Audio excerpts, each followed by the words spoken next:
Nothing. I'm gonna put you on speakerphone. Cause I'm making this video, and you just interrupted it. Just filming right now? Yeah. Cool. So what are we talking about? Fuck. I wasn't talking about shit. Actually, I was just talking to myself. I don't know. I was. Up, dude? I can be your first caller, dude. Righteous. Yeah. Well. We've been in it 43 seconds already. So, what do you got for me? Alright. Well, you know, it's,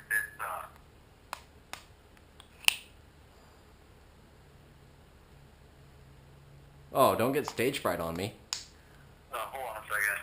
Oh, well, no, I'm telling you, we can't. It sounded like a ghost. It sounded like a ghost was in my house the other day. The laundry room door was shut, and I heard some weird wrenching sound noises.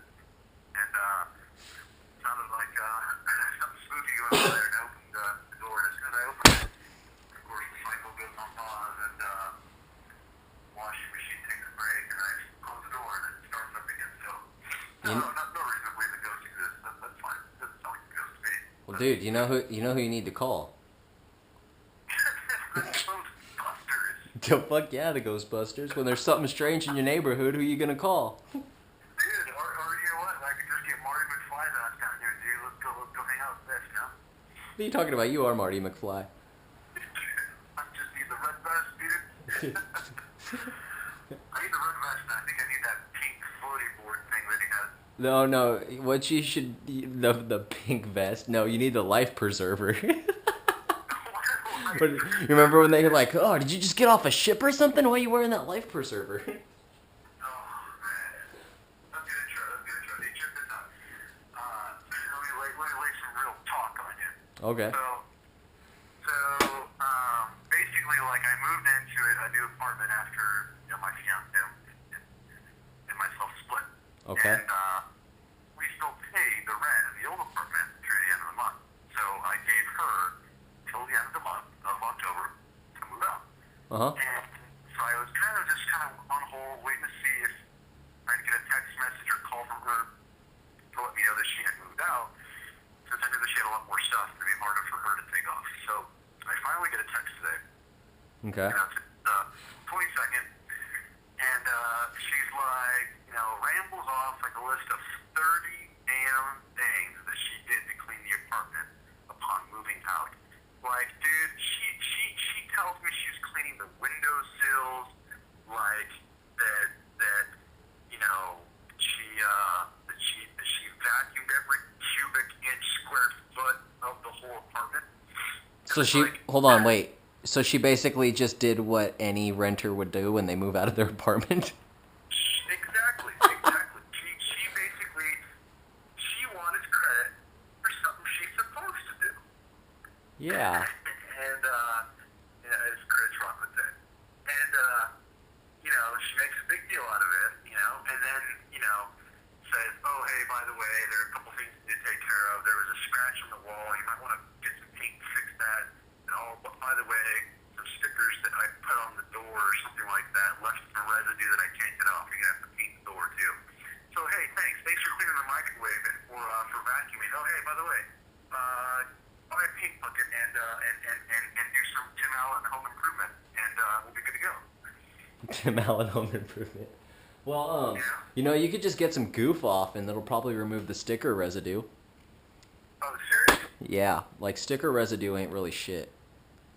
And as far as a scratch on the wall, I don't know. It depends on how bad it is. But fuck, dude, in my old apartment, I used to draw on the wall with paint pens. So. Dude, what would you draw? Would you draw Merman? I would just no, I would just draw shit like Triangle Man and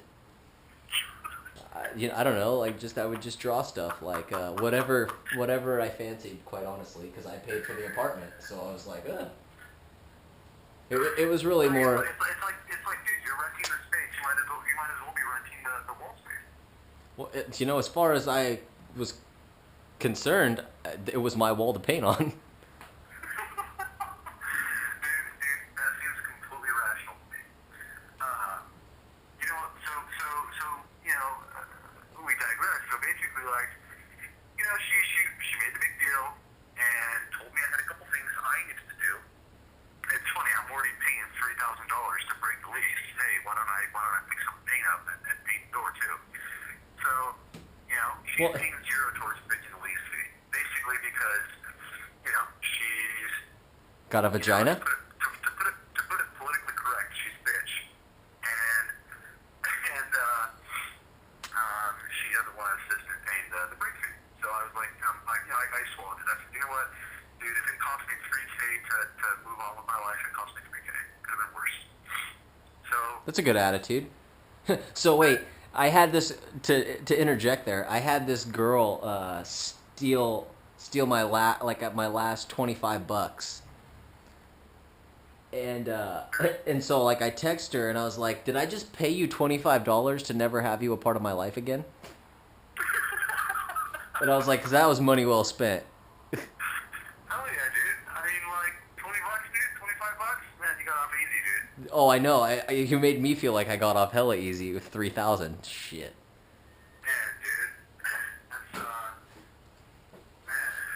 I mean, let's be honest. I mean, you could stretch that money. $25 will get you 5 footlongs at Subway at lunch hour, but hey. No, I'm not thinking footlongs. I'm thinking $25 is gonna get me an alcoholic beverage and a lap dance. I can't argue with that. That's good. Yeah. Well,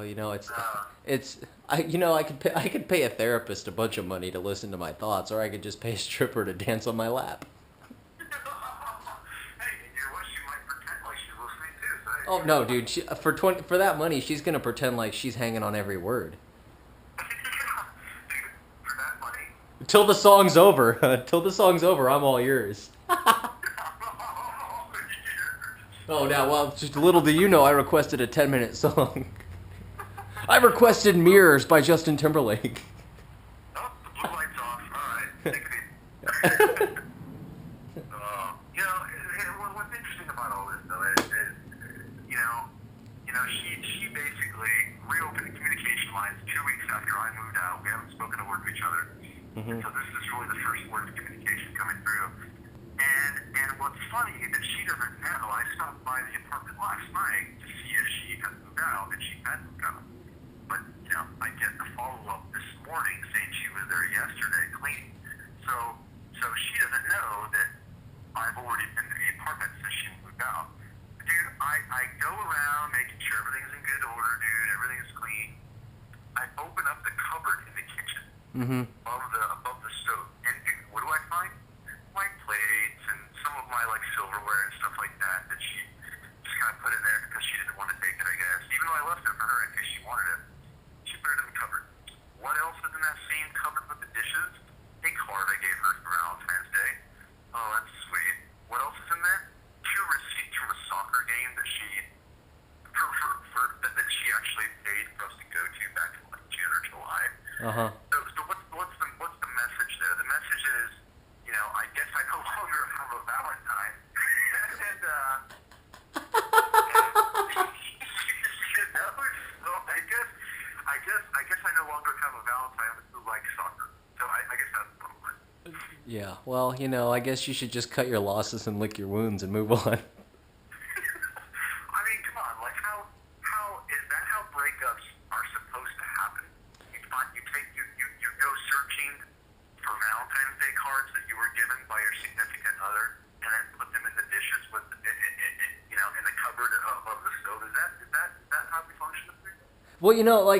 Well, in my mind, what I'm thinking that she was her motivation behind that, like, because if she asked you to leave the dishes, like, what was she was going to be the thorn in your side, and she's like, oh, I'm going to prove to him, I'm just going to leave these dishes behind, and while I'm at it, I'm going to leave this Valentine's Day card and these receipts. Oh, I'm shaking in my Nikes. Well, no, I mean, what do you honestly think is her intention behind this? I don't know. Quite frankly, I'm not mean spirited per se. Like I could be ruthless, sure, I but mean, it's like, but like if it's I'm not. it's not like she was like, oh hey, here's the Valentine's Day card. I'm gonna put it in the cupboard because that's where Valentine's Day cards go to sleep and to replenish. No. No, Like, well, she was gonna put it. She was gonna put it in the cupboard with the rest of your guys' relationship. exactly. It's just the Indian in the cupboard. She was hoping that someday it would become alive again. I don't know. It's like, you know, it's almost like some like little psychological guilt trip. You know, here's the Valentine's Day card you gave me with all those sweet things, all those sweet nothings you sent me. And it's like, oh yeah, here's a couple receipts too. Oh hey, because there was a time in our relationship when I didn't buy something for the both of us. You know, so I'm not the greedy, selfish bitch that I really am, but I'm not. Yeah. Well, you know, whatever she's got to tell herself to help herself sleep at night. Exactly. Exactly. Hey, but hang on a second. I'm gonna end this video and then I'll pick it back up in a minute.